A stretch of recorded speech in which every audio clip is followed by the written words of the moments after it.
Bonjour, puis bienvenue à Quoi de neuf cette semaine. Donc aujourd'hui, je plonge dans un sujet que tu as peut-être entendu parler. Des fois, il y a des études qui sortent qui peuvent nous confondre. Donc aujourd'hui, je te parle de l'oméga 3 et de la santé du cœur. Ce que je dis, tu peux le retrouver dans mon article qui est déjà dans le Wellness Center. Donc, tu vois l'information là, tu l'as reçue aussi par courriel. La différence dans le courriel, c'est que je l'ai traduit en français, donc tu peux le lire en français ou en anglais dans le courriel. Si tu ne reçois pas mes courriels ou tu n'as pas de compte avec le Wellness Center, tu peux créer un compte, c'est gratuit, ça te donne accès aux deux. Puis il y a de l'information qui est ajoutée à chaque semaine. Je vais mettre le lien avec la vidéo. Donc, je pense que depuis plusieurs années, l'oméga 3, ça a été reconnu comme étant essentiel pour la santé du cœur, la santé du cerveau et la santé en général. Il y a eu des titres qui parle de l'oméga 3, les suppléments d'oméga 3 qui pourraient augmenter le risque de fibrillation auriculaire et d'AVC. Donc, je te parle de ça, si tu te poses des questions. Euh, Est-ce que c'est vrai? Est-ce que c'est pas vrai? Disons que il y en a été question, il y en a parlé, puis la façon qu'ils en parlent, tu as l'impression que l'huile de poisson, c'est devenu comme un poison qui est pas bon pour le cœur.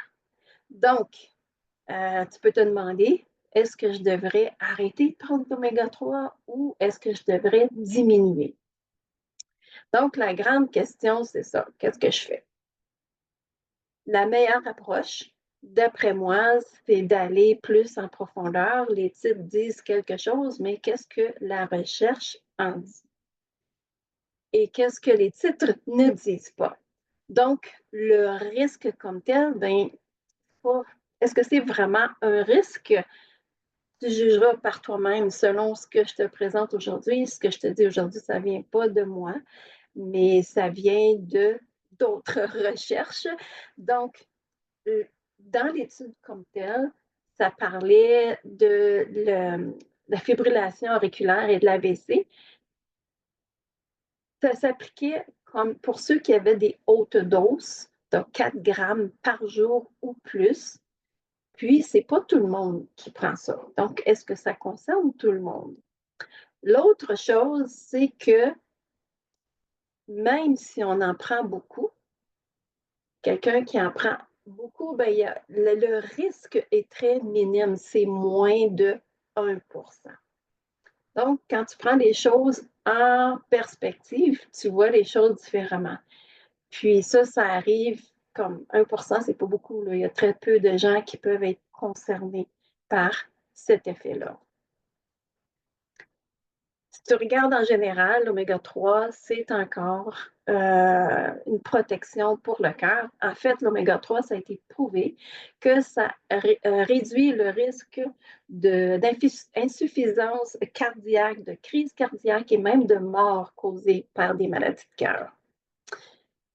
Puis, j'ai regardé dans le American Heart Association et je n'ai rien vu qui dit que c'est dangereux. Au contraire, ils le recommandent.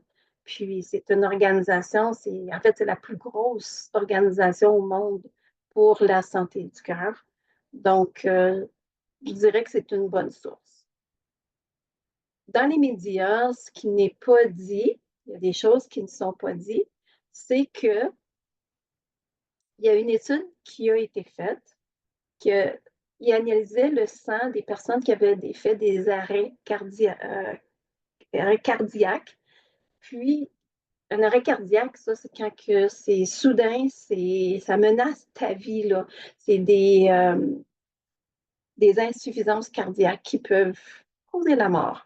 Donc, à partir de ça, ils ont analysé le sang et ils ont développé un index oméga 3. Puis, ce qu'ils ont trouvé, c'est que les personnes qui avaient le plus haut taux de oméga 3, de niveau d'oméga 3, ben, il y avait 90 moins de chances de faire un autre arrêt cardiaque. Donc, dans les médias, au lieu de parler de ce côté-là qui peut sauver des vies, ils ont mis vraiment l'accent sur de petits risques qui est peut-être là, mais ça n'a pas l'ampleur qu'ils disent. Donc, la vérité, ben, l'oméga 3, c'est pas vraiment, on peut pas dire à quelqu'un, prends tant oméga 3, chaque personne est unique. Donc, tu peux pas comme, te fier à ce que tout le monde fait. Il faut que tu te fies à ton corps, à toi. Puis comment tu peux faire ça? Oups, bon, j'ai cliqué sur quelque chose. Bon, comment tu peux faire ça? Tu peux faire ce qu'on appelle un test pour l'index oméga 3. Ça, si tu vois dans l'image, c'est comme les pics. Tu prends une goutte de sang, puis c'est vraiment simple à faire et ça te donne combien d'oméga 3 tu as besoin pour une santé du cœur optimale. Donc, au lieu de deviner ou de regarder ce que les médias disent, bien, tu peux personnaliser combien tu en prends selon des données qui sont réelles mais personnalisées pour toi. Donc, c'est un sujet qui peut faire jaser. Il y en a beaucoup de choses à dire. Je t'ai parlé de petites choses, de tout ce qu'on peut dire. En mois de février, ben, on est au mois de février, le 19 février, il va y avoir un webcast et ça s'appelle Reclaiming Your Heart Health. Donc, c'est vraiment axé sur le cœur. Tu vois l'énergie, tu vois l'information ici. Je vais mettre le lien avec la vidéo. Il y a une section qui va parler des mythes sur le cœur et c'est Dr. Stephen Chaney qui va nous en parler. Il va nous aider à décortiquer la recherche, ce que ça dit. Il va séparer les faits de la fiction et il va nous parler vraiment qu'est-ce qu'il y en est à propos de l'oméga 3 et la santé du cœur. Donc, que ce soit une personne que ça fait longtemps que tu prends de l'oméga 3, que tu aimes ça, ou que tu es totalement confus ou confuse par les nouvelles, ou tu ne sais pas du tout, peu importe, c'est pour toi, tu vas y trouver quelque chose pour toi. Puis, c'est une bonne opportunité d'avoir des faits qui viennent d'experts qui savent comment lire les études. Je vais mettre un lien avec la présentation. Donc, c'est ce que j'avais à dire pour aujourd'hui. Pour faire un résumé, dans les nouvelles, ça parle de l'oméga 3, des suppléments d'oméga 3 qui peuvent augmenter le risque de fibrillation auriculaire et d'AVC. Mais si on regarde d'un peu plus près à la recherche, ben, on peut voir que les risques, c'est vraiment associé à ceux qui prennent des grosses doses et que même l'oméga 3 est prouvé comme étant protecteur du cœur. Donc, la meilleure chose que tu peux faire, si tu veux vraiment être certain, c'est de vérifier le niveau d'oméga 3. Et il existe un index oméga 3. C'est un test qui est simple et qui te dit exactement combien ton corps en a besoin pour avoir une santé du cœur optimale. Si tu es intéressé par la santé du cœur, il y a d'autres articles ou vidéos dans mon Wellness Center. Donc, tu vois sur le cœur, il y a des tests de laboratoire et un guide pour la santé du cœur.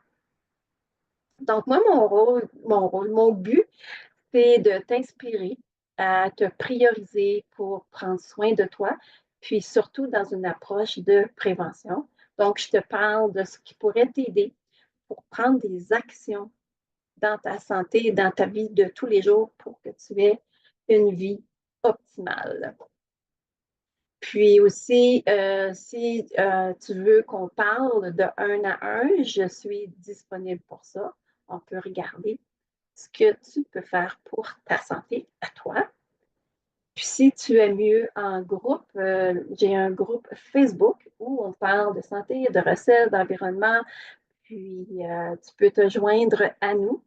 Puis tu peux aussi regarder le webcast qui s'en vient sur le cœur. Puis si tu veux des questions ou quoi que ce soit, tu peux m'envoyer un message. Puis ça va me faire plaisir de communiquer avec toi. Donc, c'était ce que j'avais à dire pour aujourd'hui. Merci d'être là. Puis, on se voit la semaine prochaine. D'ici là, bonne santé à toi et à ta famille.